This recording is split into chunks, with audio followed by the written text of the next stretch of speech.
It's after 10:30 at night and I'm just finishing my 15-hour day on the campaign trail today. I really love what I'm doing at the moment, so it's pretty easy to put in a 15-hour day when you've got a real passion and real enthusiasm for trying to make a difference in this community. My day started at 7:30 a.m. with a function up at Charles Sturt University with the exchange there. Now, Gillian Kilby's running the exchange and has started the whole concept of allowing people to get started as micro businesses, a free space there for people to get started and really get those businesses kick-started. So it's a great program, and it's been a few years since I've caught up with Gillian, and so it's good to catch up with her again. And I did actually offer my services to her and said if ever she wants someone to come along and do a business talk, to talk about some of the rules from one of my books, for example, and just try and help some of those people that are starting out in business, more than happy to do that. And Gillian said she'd take me up on that offer. Minister Matt Keane, the Minister for Innovation, was there as well. And I did have a chance to talk to him and just talk about how we've got this process in Australia where we've got these great innovators, but we don't seem to be able to convert that innovation into final production. It seems to me that we lose a lot of that great talent and a lot of those great ideas to overseas countries. And so we had a bit of a discussion around that. I then went off to the Central West Leadership Academy, and the school there, that's a very small school in Dubbo, but again, a school offering something a bit different. They were doing a podcast series and wanted to do some interviews with people that have been leaders or are leaders in our community.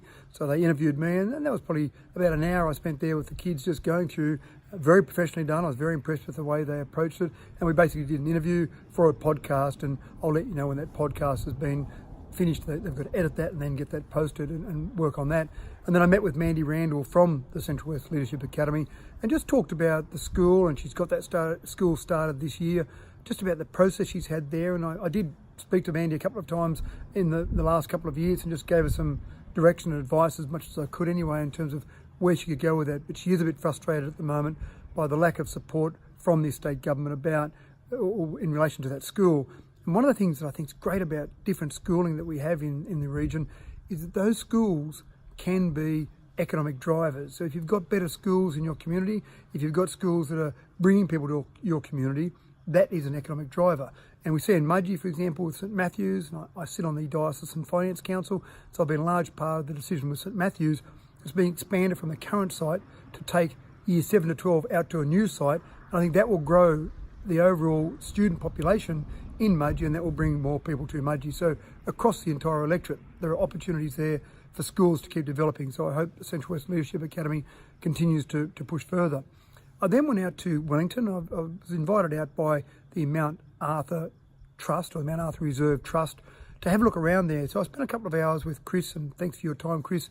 We went for a bit of a walk around some of the walking trails. I didn't take my mountain bike with me, unfortunately, so I didn't go and jump on some of the great mountain bike trails. But we went for a drive through some of the reserves, some of the revegetation areas. But it was great to see the trust there, and I think they're really screaming out for additional funds from the government. Everything they do there at the moment, including employing Chris as a ranger there, everything they do is done through grants and raising money, but there's no definite income that's coming in that they can rely on every year. So that's something I think definitely needs to be addressed. I then went out to Ponto and met with the farmer out there, and we talked about a range of things, but probably the main thing he talked about was the process with the water metering. It's going to be a huge expense to his business, probably $200,000 to upgrade the water meters on his farm to agree with the state government legislation that's being brought in. And he doesn't feel that's necessary. It's an unnecessary expense there. So again, it's something that I think the state government could look at and do a lot better. I then went into the Suntop community meeting, and I've been there till now. I've just driven back into Dubbo now.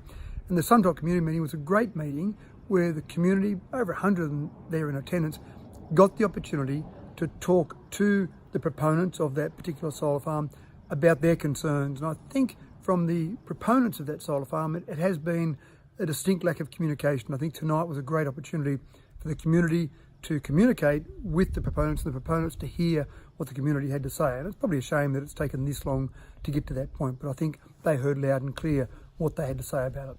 So another enjoyable day, another exciting day, another fascinating day. I learnt lots today, as I do just about every day. Well, absolutely every day I learn new things on the campaign trail, and I'm really enjoying the time that people are giving me. Thank you for the great time that people are committing to talking to me and really trying to educate me about the overall community and what people want. This has been Mathew Dickerson, your independent voice.